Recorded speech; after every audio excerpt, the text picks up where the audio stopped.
अस्सलामु अलैकुम दोस्तों, कैसे हैं आप सब।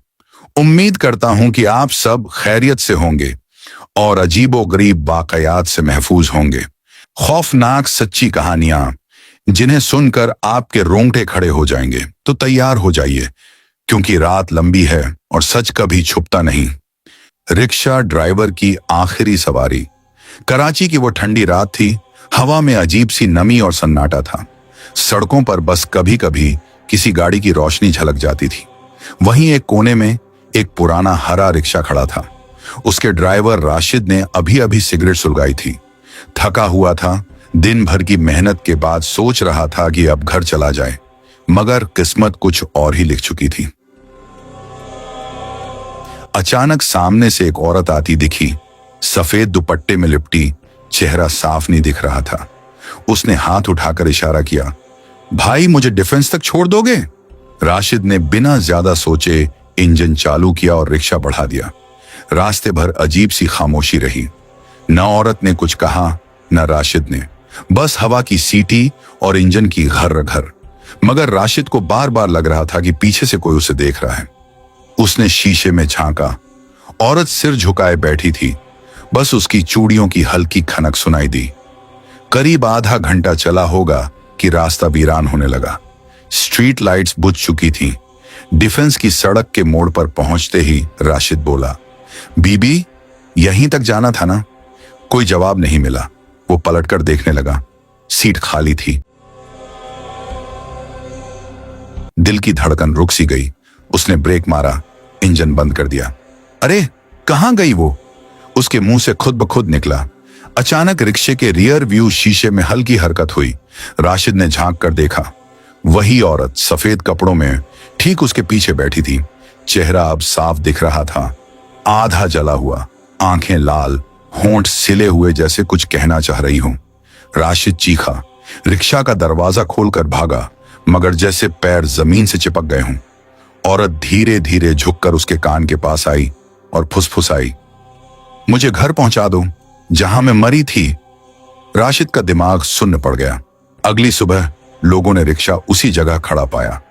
इंजन बंद, हेडलाइट अब भी टिमटिमा रही थी और राशिद, वो जिंदा तो था मगर कुछ बोल नहीं पा रहा था। बस बार बार एक ही वाक्य दोहराता रहा, मैं उसे छोड़ने गया था मगर वो मुझे कहीं और ले गई। उसके बाद से वो सड़क आज तक सूनी रहती है।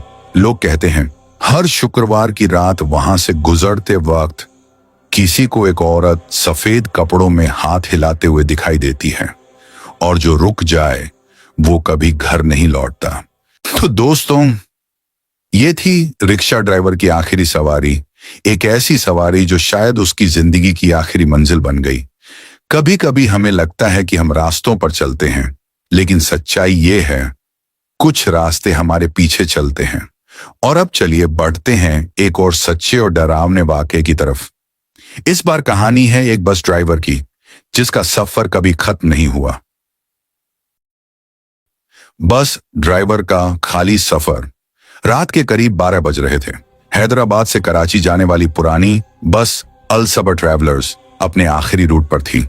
सड़कें सुनसान, हवा में धूल और किसी पुराने गाने की धीमी गूंज जो बस के स्पीकर से आ रही थी। बस में सिर्फ एक ही ड्राइवर था, नसीर। उसका हेल्पर छुट्टी पर था और आज की सवारी भी बस 4 लोग थे जो बीच रास्ते ही उतर चुके थे। अब बस पूरी तरह खाली थी। नसीर ने गियर बदला और अपने रेडियो की आवाज बढ़ा दी, लेकिन कुछ ही सेकंड बाद उसे एहसास हुआ पीछे से किसी के हंसने की आवाज आई थी। उसने शीशे में झांका, सीटें खाली पड़ी थीं। शायद टायर की आवाज होगी, उसने खुद से कहा और बस बढ़ा दी। कुछ किलोमीटर आगे जाकर अचानक रेडियो अपने आप बंद हो गया। बस के हेडलाइट्स झिलमिलाने लगे। नसीर ने डरते हुए गाड़ी रोकी और बाहर निकलकर देखा। चारों तरफ सन्नाटा, हवा तक थम चुकी थी। बस के नीचे कुछ नहीं था। वो अंदर आया, सीट पर बैठा ही था कि पिछली सीट से किसी औरत की धीमी आवाज आई, भाई डिफेंस जाओगे? नसीर का दिल रुक गया। उसने शीशे में देखा। पीछे एक औरत बैठी थी, सफेद कपड़े में लिपटी, बाल खुले हुए।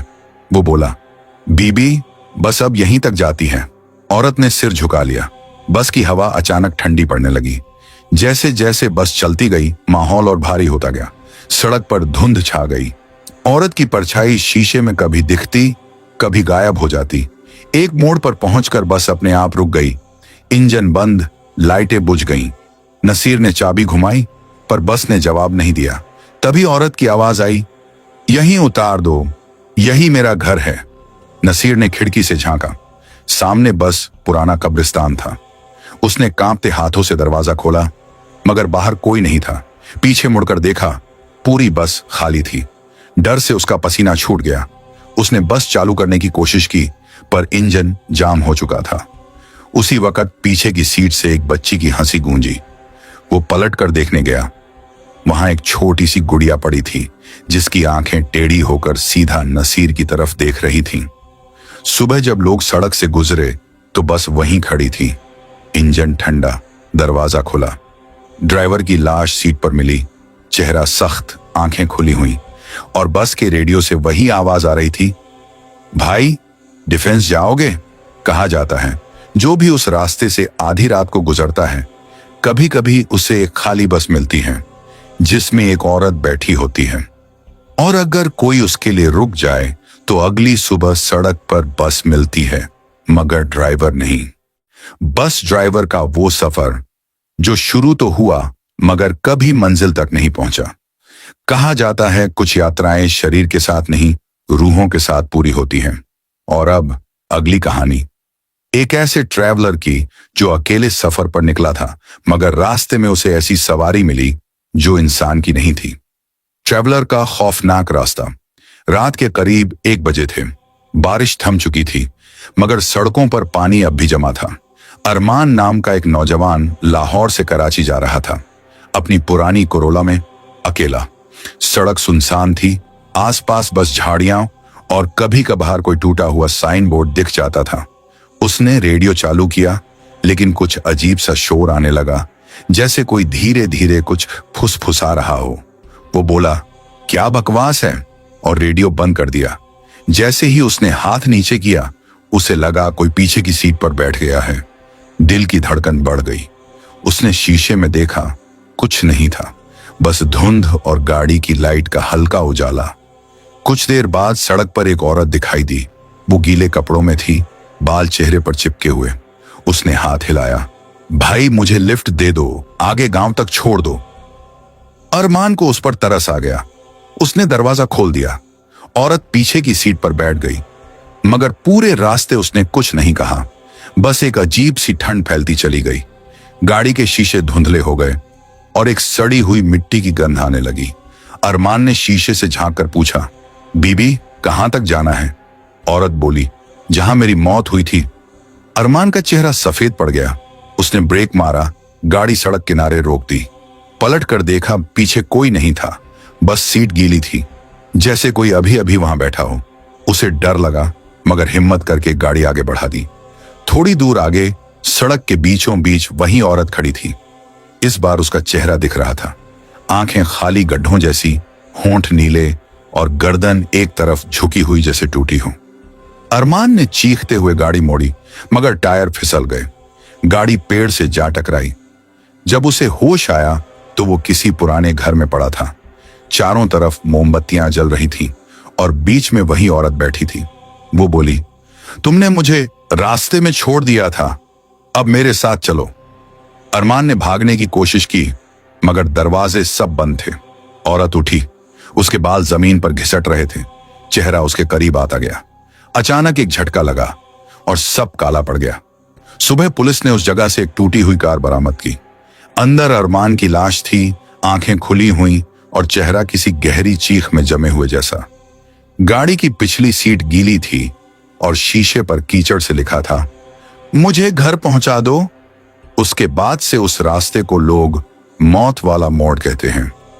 कहा जाता है बरसात की रातों में वहां से जो भी अकेला गुजरता है, उसे कोई औरत हाथ हिलाती नजर आती है, और अगर कोई रुक जाए तो वो भी कभी घर नहीं लौटता। तो दोस्तों, ये थीं 3 सच्ची और डरावनी कहानियां जो हमें याद दिलाती हैं कि डर हमेशा अंधेरे में नहीं होता, कभी कभी वो हमारे साथ सफर भी करता है। अगर आपके साथ भी कोई ऐसा सच्चा और डरावना वाकया हुआ है तो हमें जरूर भेजिए, क्योंकि अगली कहानी शायद आपकी ही हो। हम फिर मिलेंगे एक और सच्ची और रहस्यमयी कहानी के साथ। तब तक अपना ख्याल रखिए और कोशिश कीजिए रात में अकेले सफर न करें। खुदा हाफिज।